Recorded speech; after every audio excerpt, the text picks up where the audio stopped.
Hello everybody, this is Fernando for the latest Urban Legends video. Once again, I'm showcasing 3 creepy Urban Legends tales from the urbanjohnsononline.com website. In this case, there's going to be 3 stories, one of them having to do with a deadly road, the other one having to do with some movie tickets that were actually used for another reason, and the last one having to do with a haunted Sony Walkman. So lots of big differences between the 3, but I'll go ahead and I'll share all 3 of them here together, and then I'll give my own thoughts and opinions on them too. The first one is definitely one that you've heard multiple variations on. In fact, I've covered it in past videos as well, but once again, it's being showcased here. So the first one is called Shades of Death Road. The other one is called Movie Tickets. Last one is called Wired for Sound. So let's go ahead and let's share these entries here. And the first one is again called Shades of Death Road. Here's what it says. Legend has it that many years ago, a car of teenagers were driving down a country road in Hackettstown, New Jersey after the prom. The road was slippery that night and it curved sharply to the left and right, winding into the dark. The driver lost control and the car crashed into a ditch, killing one of the passengers. To this day, on a dark and slippery night, you can still see the girl who died wandering that murderous curve wearing her prom dress.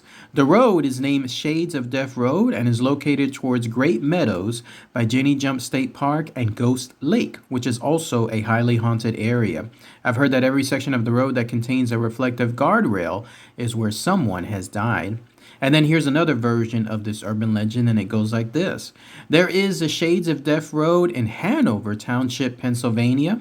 When you go down that road, it actually inclines downward, and the trees develop a natural canopy so that it's almost dark as night during the middle of the day. The story goes that this miserable young guy lost his girl, his job, his dog, his keys, etc. So he hung himself from the lowest point of the road from one of the trees that formed the canopy, and he wasn't found for days. Now his spirit haunts the area, and if you're driving at night, make sure you don't stop, or someone or something will start chasing you. I've heard extreme cases of cars not starting in the basin, or people getting out of their car and hearing footsteps or unexplained breathing. In the 80s and early 90s, rumors flew about devil worshipping going on there. I know that I will not go down that road for anything. I don't care how many people are with me or what time of day it is. You definitely feel something when you're there. Then that's it. That's everything associated with this urban legend, Shades of Death Road. So let's talk about that here. Doesn't that first one sound oddly familiar, right? The idea that there's a young woman or a girl that ends up dying when it comes to some kind of car crash, and her ghost ends up haunting that location or that piece of highway right there, such as the case here with apparently a location there in Hackettstown, New Jersey. If you go there to the Great Meadows by the Jenny Jump State Park and Ghost Lake, that's where apparently you'll see her. So those of you that are nearby that area, you have a chance, let me know what it's like and then post it in the comments. See if you're able to actually meet this ghost girl of sorts, and then that way see if this urban legend is true. The next urban legend, the different version of it, in this case has to do with a young man, apparently someone that was down in his life and he ended up actually committing I can't really say that word on YouTube, but you get the idea. And so when he was found there days later, afterward, his spirit still haunts that location. Apparently, this is Shades of Death Road in Hanover Township, Pennsylvania. You can't stop there, or you're advised not to stop there, especially at night. Otherwise, you're going to hear footsteps or you're going to hear breathing, and apparently something will start chasing you. Creepy stuff. So let me know again if that's something that people will see there later on. The next urban legend is called Movie Tickets, and here's what it says.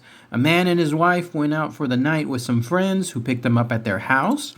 They left their new Mercedes-Benz parked outside. When they came home, they realized that their new car had disappeared. So they called the police to report the theft and searched fruitlessly for the rest of the night. Devastated by their loss, they went home and went to sleep. The next morning, they woke up to see their car parked outside their home, just the way they left it that night before. A note was on the windshield explaining that a man and his wife needed it so they could drive to the local hospital. The grateful and influential man left tickets for the couple to go to a movie premiere in the city the very next night.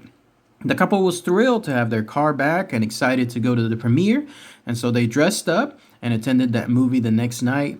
But when they got home from the event, they found that their home had been robbed and all of their belongings were gone. All they had left was the car they thought they lost the night before. The shocked couple searched the house and found a note saying, "Hope you enjoyed the movie." Then that's it. That's everything associated with movie tickets. So let's talk about that here. Interesting urban legend. I think there was one that I was talking about a couple weeks back that was a similar theme, where it was the idea like, don't do something involving your car, because if you do that, that's expected, and then that'll lead to the car essentially being stolen afterward. Like the idea is the actions that you do lead to the car being stolen. So here you have a situation where apparently a car was quote unquote stolen, but it was returned under the auspices of having whoever a nameless man and woman were needing to go to the hospital. They left them movie tickets.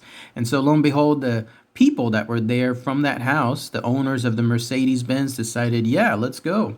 And then when they came back, they found their home had been conveniently robbed. So these robbers had done this whole act from stealing the car to the movie tickets and then watching them go to the premiere. So that way they knew that they'd be away and then they'll be able to then take their time essentially there at home. Crazy stuff. Last one is called Wired for Sound, and here's what it says. One dark and stormy night, a woman was listening to her extensive Cliff Richard CD collection when she heard a strange sound. It sent a chill down her spine as she heard a low humming and buzzing noise emanating from under her bed. She bent down nervously and noticed, to her utter horror, that her Walkman had mysteriously turned itself on and was playing an ominous tune backwards. She quickly snatched the tape player from under her bed, and as she did so, she very faintly heard the following words, "Help me." In terror, she ripped the batteries out of the machine, but it carried on with its haunting plea. Petrified, she ran to her neighbor's house and was relieved to find her awake. The neighbor managed to calm her down with some kind words and a stiff drink. She explained to the neighbor the disturbing night's events, and then they both plucked up the courage to go back to her house to find out what on earth was happening. Upon their return, the Walkman had stopped, but the words "help me" were written on the floor. The next day, the newspaper headlines screamed, "Sir Cliff killed in car crash." He was reportedly heard screaming "help me" by witnesses as his car skated over the icy cliff. How scary is that? And that's it. That's everything associated with Wired for Sound. So let's talk about that here.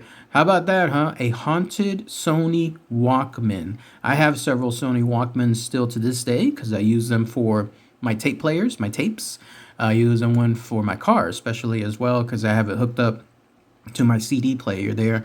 So I'm very familiar with Sony Walkman because I've had them all of my life. They're the best brand when it comes to cassette players. So imagine if something like this happens. All of a sudden, my Walkman starts having a strange buzzing sound and a faint voice screaming, help me out of it. I'd be freaked out as well. So if you believe this urban legend is true, apparently, somehow, some way, some guy named Sir Cliff was going over a cliff. And so when that happened, he was screaming for his life, and somehow that ended up passing over into this woman's Sony Walkman. Like literally his last moments were there. Who knows how that math works? We're talking about something that's haunted, so the laws of physics ain't exactly going to happen here. But apparently that occurred. Even when she ripped out the batteries, it was still saying his screams on there. Creepy stuff. So let me know what you guys and gals think about these urban legends. All right, everybody. Thanks again as always. Take care.